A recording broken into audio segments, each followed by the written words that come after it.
First things first, I'ma say all the words inside my head. I'm fired up and tired of the way that things have been. Oh, ooh, the way that things have been. Oh, ooh.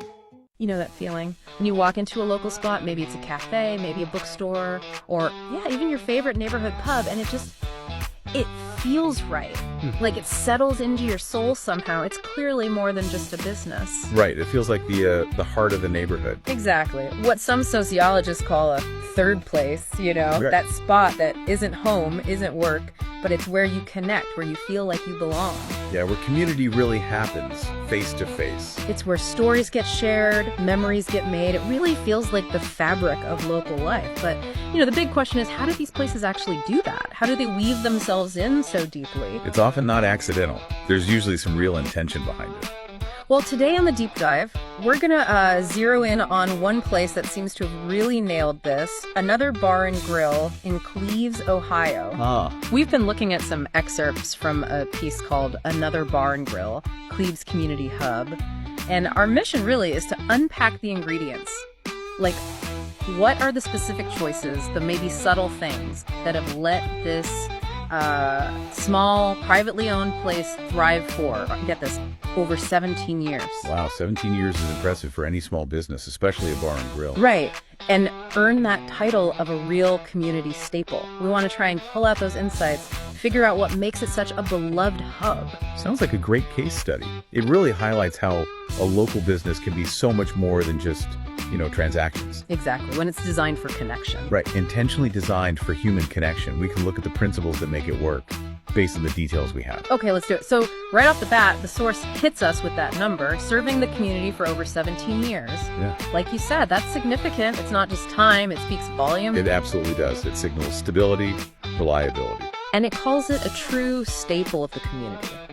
So let's dig into that. What makes a place stick around that long and become so fundamental? What are the core pieces here? Well, it's interesting because the source immediately connects that longevity to some foundational things. A welcoming atmosphere, friendly staff, and dedication to quality. Okay, those sound good, but maybe a bit generic. They can sound generic, but think about maintaining those consistently for 17 years. That's the key. It's not just saying it, it's doing it day in, day out. Ah, right, consistency. Exactly. That builds this huge amount of trust and loyalty. People come back because they know what they're going to get, a good experience, a positive vibe, maybe even just being recognized. Like an unspoken agreement almost. Yeah, a kind of social contract. The owners, the staff, they show they're invested. That's the bedrock, really. Everything else builds on that foundation. And it's not just about individuals, right? This source points out a family-friendly environment. It says it's a place where friends, families, and neighbors can gather and feel at home.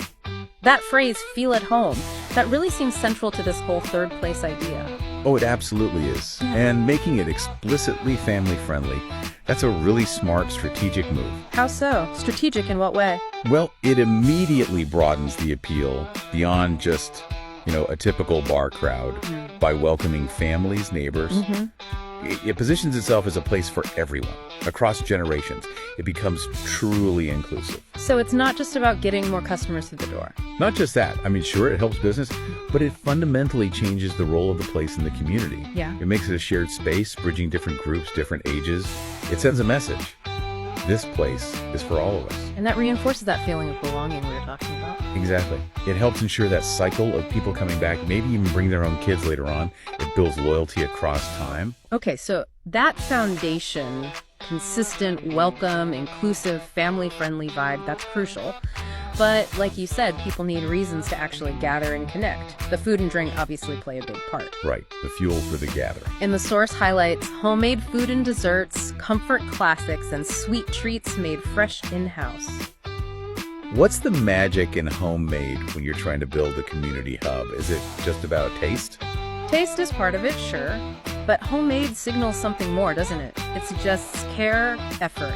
Yeah, like someone actually put thought into it, not just opened the package. Exactly. Craft over convenience, personal effort over mass production. For the customer, it feels like they're being cared for, nourished. That makes sense. It builds a different kind of connection. It really does. It fosters a kind of warmth, maybe even reciprocity. You feel valued, so you value the place more. In a world that's often so commercial, that authenticity of homemade really taps into something genuine. It helps build that second home feeling. Definitely. It's a Yeah. pillar of that. And they don't just stick to the same old things. The source mentions daily and weekly specials, from food deals to drink discounts. Now, specials are great for business, obviously, but is there a risk there? Like, could it make the place feel less consistent, or maybe cheapen the experience for regulars who like the standard stuff? That's a really good point. It's a balancing act, for sure. So how do they pull it off? Well, I think these specials are vital because they encourage regular visits over the long haul. You need reasons for people to keep coming back week after week, year after year. Ah, okay. Variety. Variety, a little bit of excitement, maybe a sense of discovery. You know, what's the special today? It can create a little buzz, maybe even that fear of missing out effect. FOMO for fish and chips. Huh? Maybe. Yeah. But the key seems to be that these specials exist on top of the reliable comfort classics. Ah, so they're not replacing the favorite. Exactly. They're an addition, an incentive to try something new, or just a good deal for that day. It keeps things fresh, but without undermining that core trust and quality that the regulars rely on. Got it. So it's layering appeal, not swapping it out. Precisely. It shows they're thinking about keeping things interesting for their regulars. Okay, that makes sense. And speaking of layers, it's not just the food and drink. The source lists a whole bunch of amenities. Let's see, full-service bar, jukebox with crowd favorites, dartboards and pool tables, several big-screen TVs for all the games. Right, a range of things. And even comfortable, out-of-the-way outdoor seating.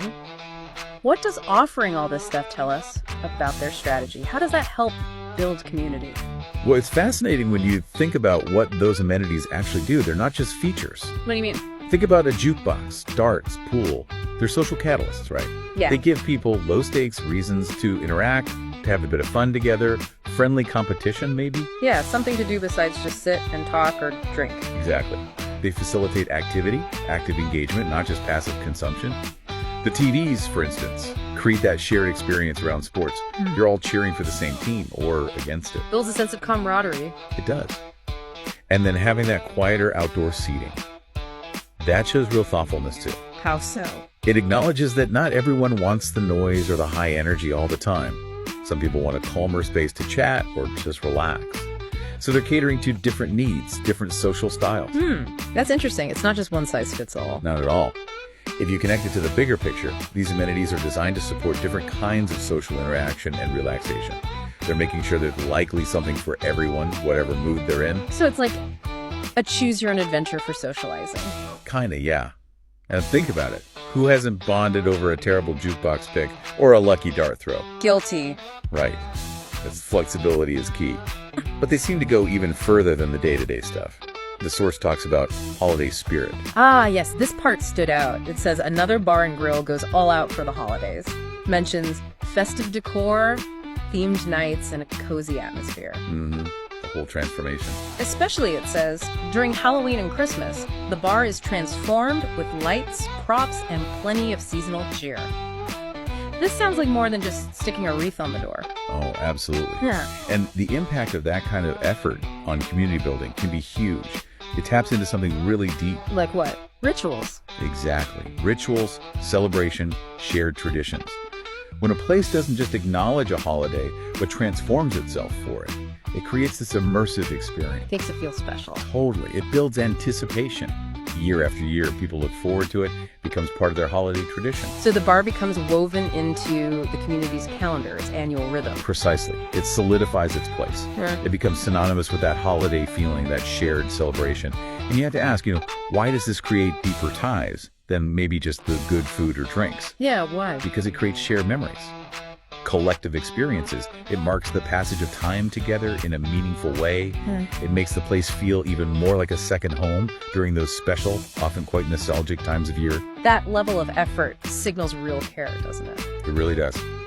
And that care gets reciprocated with deeper loyalty and affection from the community. Wow. Okay, so when we pull all these different threads together, the welcome, the homemade food, the varied entertainment, this amazing holiday spirit, what's the big picture? How does it all add up to make this place more than just a bar, like the source says? How does it become that true community hub? I think what emerges isn't just a list of nice features. It's more like a self-reinforcing ecosystem of community engagement. An ecosystem, explain that. What's the intentionality behind it all? They seem to have deliberately created this welcoming, versatile space that offers lots of different ways for people to feel like they belong. Multiple vectors of belonging, Yeah. which you put it earlier. Yeah, the consistent quality builds the basic trust. The homemade food adds that layer of warmth and authentic care. The different amenities allow for all sorts of social interactions, catering to different people and moods. Right. And then the holiday traditions, the celebrations. Those forge the really deep emotional bonds, the shared memories. It all works together. And the source kind of sums it up, doesn't it? It says something like, whether you're stopping in for a quick lunch, enjoying a night out with friends, or catching the game, we're here to make you feel welcome. Exactly that. That core commitment, making you feel welcome. Whatever your reason for being there, that's the glue holding it all together. It creates this cycle then. People feel welcome, they come back, they participate, they build memories, they feel even more connected. And the place becomes more than just a bar. It becomes part of their lives, part of their community's identity, an indispensable institution almost. Yeah, you can really see it. Another bar and grill isn't just, pouring drinks and serving burgers. They've really cultivated this environment where connection just happens. It seems meticulously done, even if it feels organic to the patrons. So we've seen how that mix of consistent quality, the authentic offerings, the multifaceted entertainment, and that really strong commitment to celebrating together. Those are the key things that seem to make it this thriving 17-year community hub. A proper third place. A compelling combination. Absolutely. So as we wrap up this deep dive, I want to leave you, our listener, with something to think about. Consider the places in your own community. Where are those true hubs? Those spots where you just feel connected. What makes them feel that way? Yeah. What specific things do they do? Do any of them echo what we've talked about with Another Bar and Grill? Think about that welcoming vibe, the things they offer, maybe how they celebrate. Maybe think broader, too. How so? Well, how could these principles, creating welcome, offering different ways to connect, building shared traditions, how could those apply elsewhere? In other parts of our lives, maybe in workplaces, or even just how we interact with neighbors to build stronger connections? That's a great extension. How do we build community beyond just our favorite local spot? Something definitely worth pondering. Until next time. Cincinnati Bengals.